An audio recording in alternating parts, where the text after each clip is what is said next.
kita semua diberikan hidayah oleh Allah Subhanahu wa taala. Dengan rahmat itu gugur dosa-dosa. Belum selesai. Jadi aminnya simpan dulu. Jadi puncak rahmat Allah itu, puncak kasih Allah itu ternyata saat diberikan kepada seorang hamba itu bentuknya bukan dunia, bukan harta, bukan kedudukan, juga bukan pengetahuan. Puncak rahmat Allah ketika diberikan pada seorang hamba itu adalah ampunan dari dosa-dosa. Karena itulah ketika seorang hamba merasa berlumur dosa sehingga menyimpulkan rasanya itu agak jauh dari surga, rasanya malu untuk minta ampun sama Allah karena merasa banyak dosa begitu terkumpul. Dalam situasi itu, sifat Allah yang sempurna rahmatnya disebut Rahman, sempurna kasihnya disebut Rahim. Itu menegaskan kembali kepada hamba yang menyimpulkan tadi supaya tidak putus asa untuk mendapatkan rahmat Allah. Itu ada di Quran surah ke-39 Az-Zumar di ayat ke-53. Qul ya ibadiyalladzina asrafu ala anfusihim. Qul, firalkan Muhammad SAW. Jadi terjemahan sekarang agak mulai bergeser. Kalau dulu katakan, sekarang viral kan. Karena orang sekarang manusia akhir zaman senang yang viral-viral. Kalau sudah viral, di-share, like, and subscribe. Wah, jadi tinggal like ayat ini, share, kemudian subscribe. Qul, firalkan Muhammad SAW. Ya ibadiyalladzina asrafu ala anfusihim. Duhai hamba-hambaku semua tanpa kecuali. Jadi di sini menggunakan kata alladzina disebutkan sebanyak 1080 kali dalam Al-Quran, dan itu mencakup semua aspek dan gender terkait manusia. Mau laki-laki, perempuan, besar, kecil, tua, muda, sepanjang bernama manusia pasti punya potensi berbuat salah. Gitu ya. Jadi tidak ada yang sempurna. Tidak ada yang sempurna. Sepanjang manusia, bukan nabi, bukan rasul yang punya sifat ma'sum, dijaga dari salah, itu berpotensi berbuat salah. Jadi percuma kalau mencari kesalahan orang lain, Bu. Kalau suami ibu pernah salah, berarti suami ibu manusia. Kalau ibu ingin mengharapkan pasangan yang tak pernah salah, silahkan nikah sama malaikat. Ada banyak pilihan, malaikat Israel ada. Kan di antara makhluk Allah yang tidak pernah salah cuma malaikat kan? Ya, tahu dari mana ya? Ya. Quran surah 66 ayat yang ke-6. La ya'sunallaha ma amarahum wa yaf'aluna ma yu'marun. Malaikat itu dicipta oleh Allah dari cahaya bahannya, materinya cahaya takwa. Takwa itu sifat selalu baik.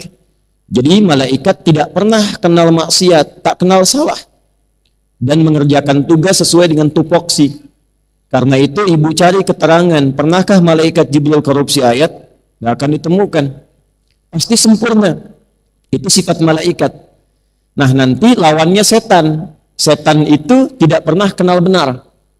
Karena itu dalam Quran, malaikat disebutkan 88 kali, setan disebutkan 88 kali.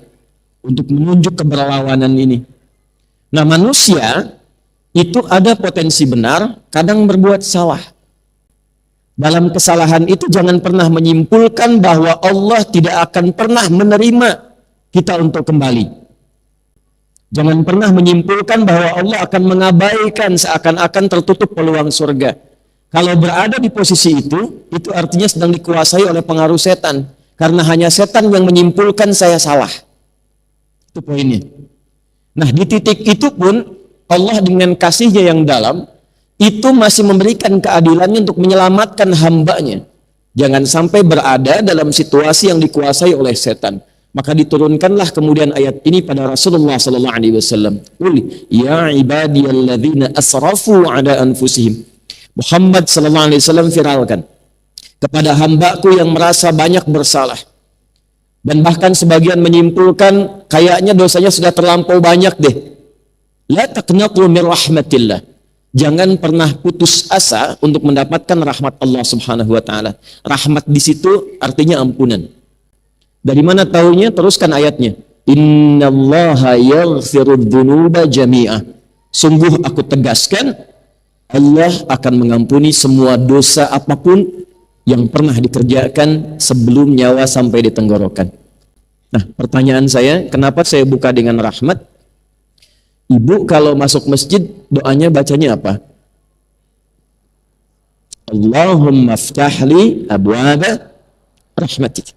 Ya, baik yang di dalam masjid, juga yang di luaran. Ya, saat ini insya Allah terdengar suara saya. Saat kita memasuki masjid, melangkahkan kaki apa? Kanan kan? Baik, lalu doa yang dibacakan, Allahumma ftahli abwaba, ya Allah mohon bukakan pintu-pintu rahmatmu untukku. Nah, pintu tertingginya itu ampunan dari dosa. Karena itu ketika Allah mencintai seorang hamba, yang pertama diberikan itu menggugurkan dosanya, menghilangkan kebiasaan buruknya. Itu ada di Quran surah kedua Al-Baqarah di ayat 222 di ujungnya. Innallaha yuhibbut tawwabin. Sungguh Allah sangat mencintai orang yang senantiasa mengoreksi diri untuk terus menjadi orang baik. Bentuknya tawwab. Tawwab itu sudah tahu salah, kadang dikerjakan lagi. Sudah tahu salah, kadang dikerjakan lagi. Gibah itu salah tidak, Bu? Salah. Tapi masih kadang didiskusikan kan? Oh ya, kan? Saya enggak, Ustadz, bagus, enggak kayak ibu itu tuh. Nah, kan? Nyambung ya? Nah, poinnya adalah kalau seseorang pernah berbuat salah, tapi dia mau terus memperbaiki sehingga menjadi soleh dan soleha, di saat dia menemukan titik perubahan pada dirinya, turunlah cinta Allah kepadanya. Kalau cinta Allah sudah turun, maka terjaga dia dari ujung kepala sampai ujung kakinya untuk selalu bersikap dalam kebaikan. Itulah rahmat Allah yang sempurna yang diberikan pada seorang hamba. Dan itu tiada lain tempatnya kecuali di masjid. Di mana? Di masjid. Nah, di dalam masjid itulah kita membuka, kemudian melangkahkan kaki kanan, mengucapkan Allahumma ftahli abwaba rahmatik. Ini penting saya sampaikan, supaya masuk keluar masjid itu ada perbedaan. Kalau kita paham tentang doa ini, maka jangan disia-siakan ketika masuk. Ustadz belum datang, acara belum dimulai, Anda sudah ada di dalam, sholat 2 rakaat, duduk, koreksi diri, muhasabah. Jadi begitu kemudian keluar, terjadi perubahan, itulah berkahnya masjid. Makanya ibu kalau nggak percaya, masuk masjid itu tenang. Tenang sekali. Coba tadi saat masuk kan, rasanya beda kan dengan masuk rumah sendiri. Tenang, duduk nyender ke tiang, dekat AC, tidur aja. Itu poinnya. Yang ingin saya katakan, pertemuan ini dan kapanpun ibu memiliki kegiatan di masjid, di pengajian apapun, itu ciri keberhasilannya ketika kembali dari masjid, keluar dari tempat mengaji, terjadi perubahan pada diri kita masing-masing, menjadi lebih baik lagi. Ya, saya selalu pesankan kalau Anda belajar dengan saya, tidak merubah Anda menjadi lebih baik, tinggalkan saya, cepat cari guru lain. Karena itu poin pentingnya.